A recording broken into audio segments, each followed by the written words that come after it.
सुप्रभात बच्चों, कैसे हैं सभी? स्वस्थ है? ठीक है। आज हम कक्षा 8वीं में संधि व्यवस्था पाठ का अध्ययन करेंगे। हमने इससे पहले संधि शब्द का क्या अर्थ है, क्या ये कार्य करती है, उसका अध्ययन हमने कर लिया है। फिर भी मैं दोबारा बताता हूँ, संधि किसे कहते हैं। हम संधि व्यवस्था पाठ का अध्ययन कर रहे हैं।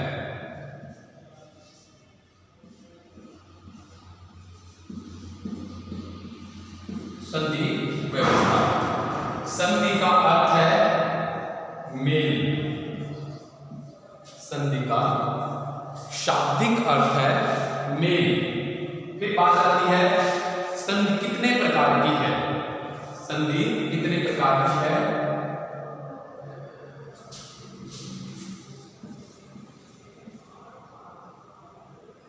तीन प्रकार हैं। संधि के तीन प्रकार हैं। स्वर संधि,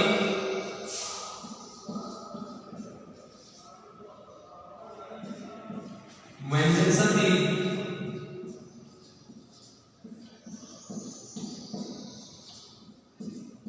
और विसर्ग संधि।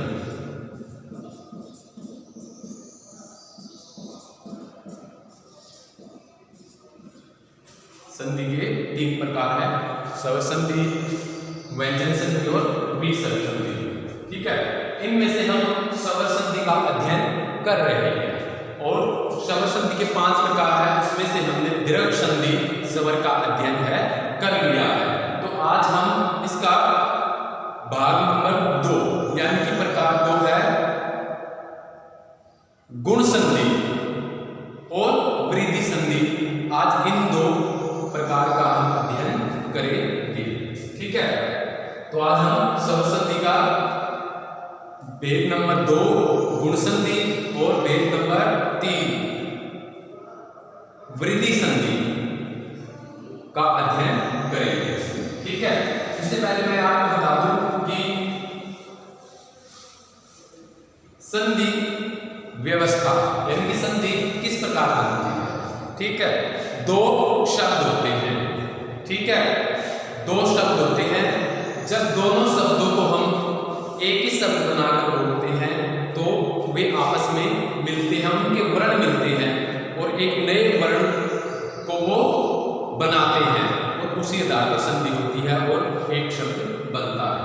ठीक है, तो परिभाषा बताता हूं मैं।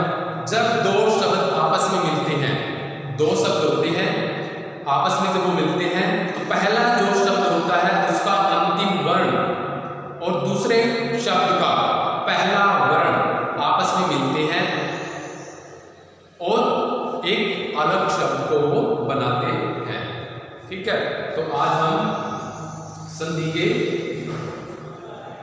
प्रकार है, संधि के 5 भेद हैं, उसका हमने दीर्घ संधि का अध्ययन कर लिया है। आज हम गुण संधि के बारे में पढ़ेंगे। गुण संधि, ठीक है, गुण संधि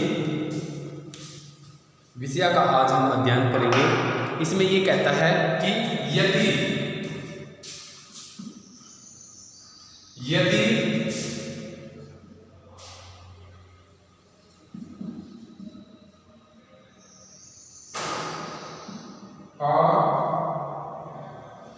या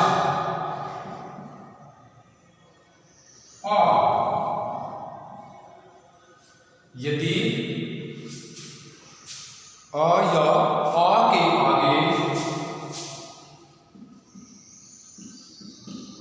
आगे ई गहरे चिन्ह में लिखेंगे, ई या ई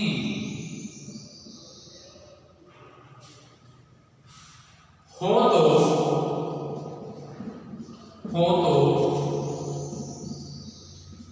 दोनों मिलकर कौन? यदि पहले शब्द का अंतिम वर्ण अ या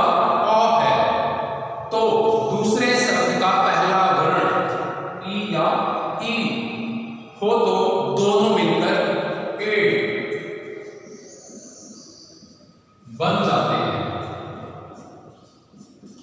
बन जाते हैं। ठीक है, समझ गए हैं बच्चे, परिभाषा ही समझ गए हैं। ठीक है, यदि अ या अ के आगे यानी कि पहला शब्द है जो उसका अंतिम वर्ण अ या अ है और दूसरे शब्द का पहला वर्ण ई या ई हो तो दोनों मिलकर एक नए वर्ण को बनाएंगे, ए बन जाता है। कैसे, उदाहरण करेंगे हम। फिर आगे इसी में कहता है यदि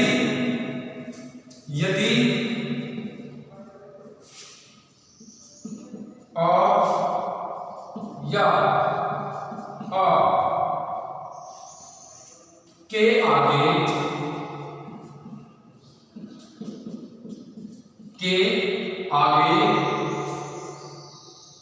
उ या उ हो तो दोनों मिलकर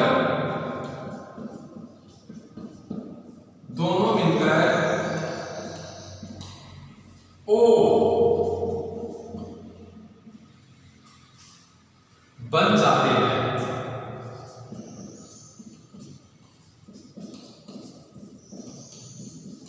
बन जाते हैं। ठीक है, ये कहता है कि अगर पहला शब्द उसका अंतिम वर्ण अ या अ हो तो और दूसरा शब्द उसका पहला वर्ण उ या उ हो तो दोनों मिलकर ओ बन जाते हैं। ठीक है, फिर आगे एक नियम और बताता है ये गुण संधि में। ठीक है, ये दो नियम हो गए, आगे ये एक नियम और बता रहा है कि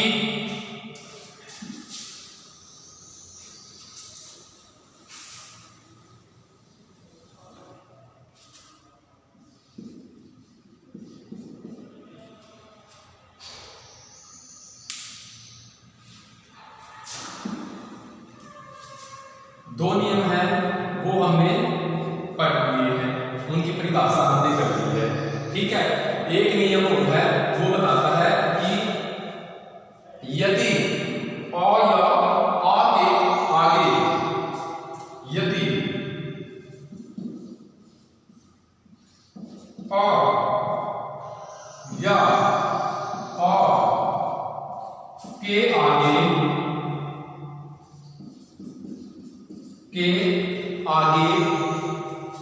री हो तो दोनों मिलकर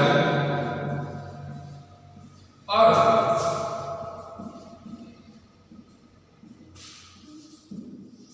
बन जाते हैं।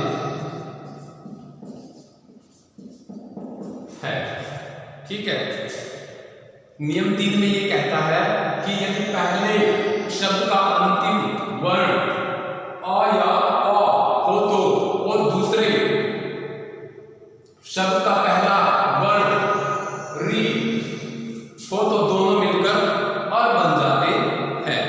ठीक है, परिभाषा हमने कर ली है, एक एक अब इनका उदाहरण करते हैं। ठीक है, एक एक उदाहरण करते हैं हम। परिभाषा हमने कर ली है, जैसे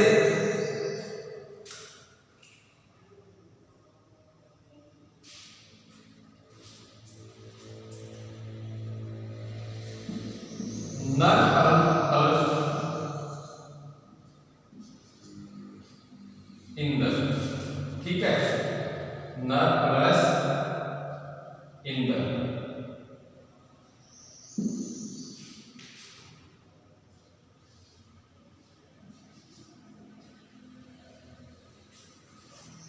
हमने एक पहला नियम पढ़ा था। ठीक है, उस नियम में बताया है कि जो हमने पहला नियम किया है, यदि पहले शब्द का अंतिम वर्ण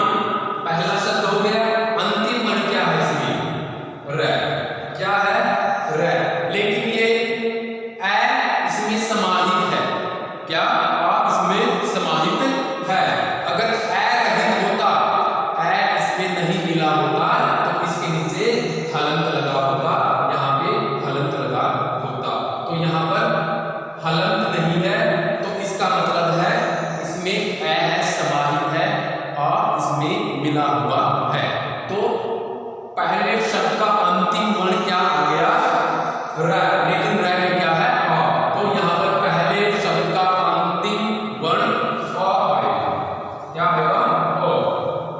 बस पहले नियम में बताया है कि अगर पहले शब्द का अंतिम वर्ण अ या आ हो और आगे दूसरे शब्द का पहला वर्ण ई या ई हो तो ए बन जाता है। ठीक है, कैसे वो अब हम यहां पर कर रहे हैं। ठीक है, पहला जो नियम किया है उसके अनुसार हम चल रहे हैं। तो पहले शब्द का अंतिम वर्ण रै में से अ को हमने निकाल लिया है। फिर कहता है कि दूसरे शब्द का पहला वर्ण ई हो तो दोनों क्या बन जाते हैं? ए बन जाते हैं। क्या बन जाते हैं? ए बन जाते हैं।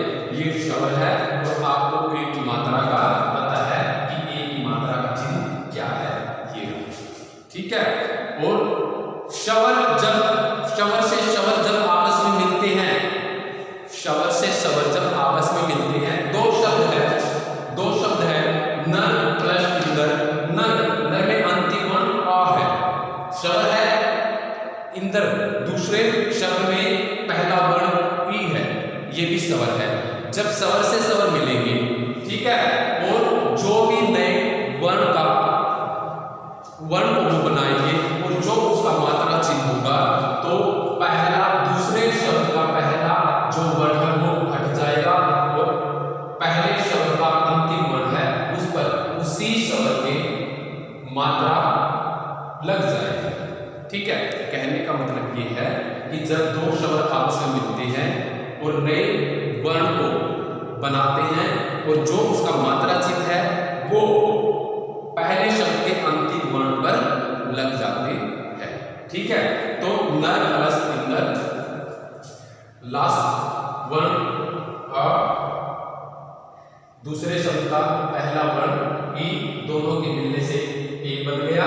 ए का मात्रा चिन्ह यहां पर ये रहा और ए है, ये चिन्ह र पे आ जाएगा और ई है जो वो यहां से हट जाएगी, तो शब्द बन जाएगा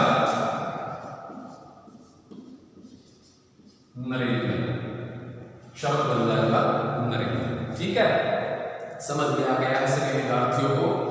अगले नियम जो 2 नंबर पर मैंने नियम लिखवाया है उस पर चलते हैं। ठीक है, 2 नंबर पर जो नियम है उस पर चलते हैं। आगे फिर ये कहता है कि अगर आ या आ के आगे उ या उ हो तो दोनों मिलकर ओ बन जाते हैं। ठीक है, दोनों मिलकर क्या बन जाते हैं? ओ बन जाते हैं। जैसे बाल प्लस उपयोगी, बाल प्लस उपयोगी, तो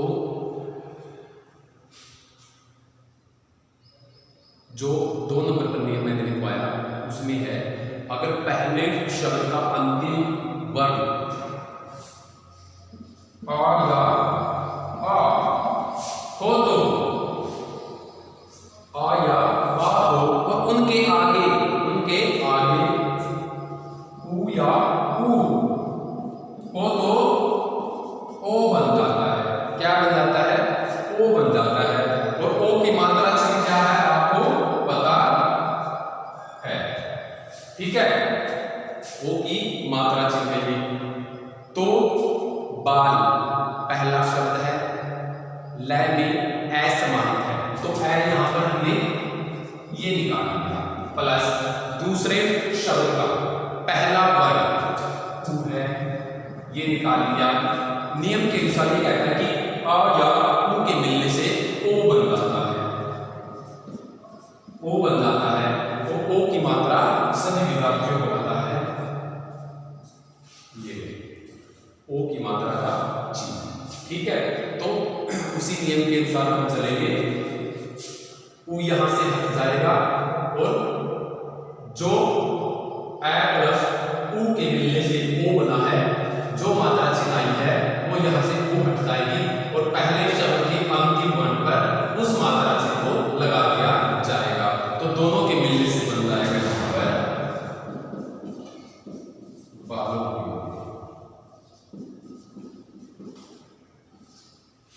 ठीक है, क्या बन जाएगा? बालो। अब चलते हैं हम नियम नंबर 3। ठीक है, ये बेटा याद करने पड़ेंगे, ठीक है। संधि व्यवस्था ऐसे नहीं आती है, बहुत मुश्किल होती है, लेकिन आसान भी बहुत होती है। जब हमें ये पता चल जाता है कि पहले शब्द का अंतिम वर्ण और दूसरे शब्द का पहला वर्ण क्या है और उनके मिलने से क्या बनता है, वो नियम अगर हमें याद है तो हम संधि व्यवस्था कर लेंगे आसानी से, इसमें कोई मुश्किल नहीं है। अब नियम नंबर 3 पर चलते हैं। नियम नंबर 3 में कहता है कि अगर अ या आ के आगे री हो तो दोनों के मिलने से अर बन जाता है। क्या बन जाता है? अर बन जाता है। दो शब्द है, कोई उनका अंतिम वर्ण, पहले शब्द का अंतिम वर्ण अ या आ है और दूसरे शब्द का पहला वर्ण री है, तो दोनों के मिलने से अर बन जाता है। ठीक है, क्या बन जाता है? अर बन जाता है। एक उदाहरण देखते हैं अब हम यहाँ पर, जैसे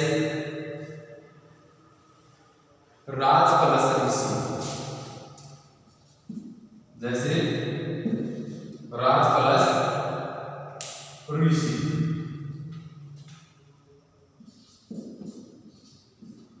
राज कलश ऋषि। ठीक है, नियम के अनुसार चलते हैं। पहला शब्द है जय। क्या है? जय। जय में क्या है? ए है। अगर ए नहीं होता, ए नहीं होता तो इसके नीचे हलंत लगा होता, तो अब यहाँ पर हलंत नहीं है, तो इसका मतलब है यहाँ पर क्या है? और पर दूसरे शब्द का पहला वर्ण अगर री हो, ये रहा री हो, तो अर बन जाता है। क्या बन जाता है? अर बन जाता है। और दोनों के मिलने से अर बन गया, तो राज कलश ऋषि नए शब्द का निर्माण हो जाएगा।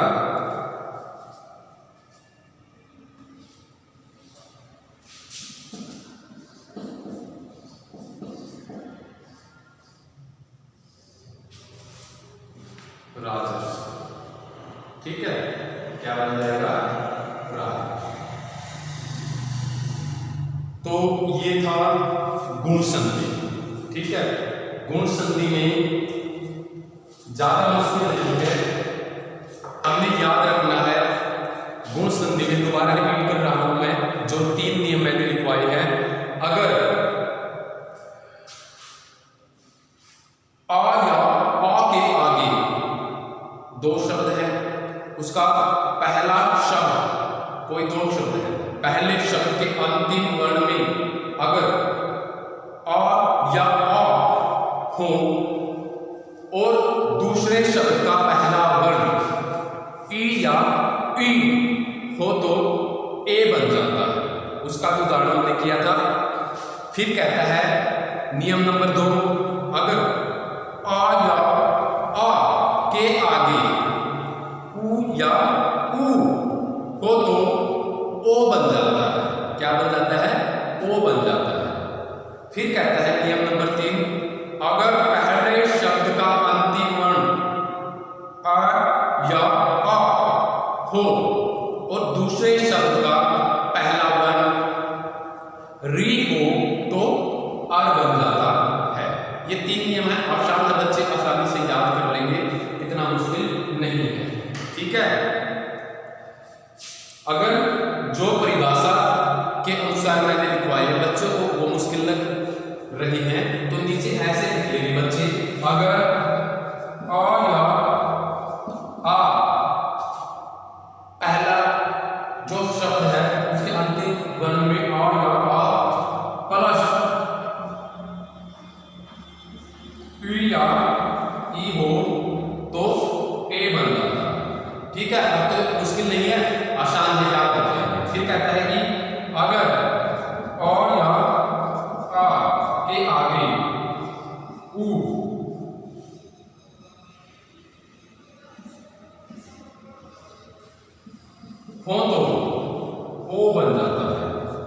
ठीक है। फिर कहता है अ या अ के आगे री हो तो अर बन जाता है। नियम हमने अर का कर लिया, ठीक है। आज के लिए इतना ही। आगे जो प्रकार बचता है वो हम अगली क्लास में करेंगे। सभी विद्यार्थी जो भी हम बोर्ड पे करते हैं कक्षा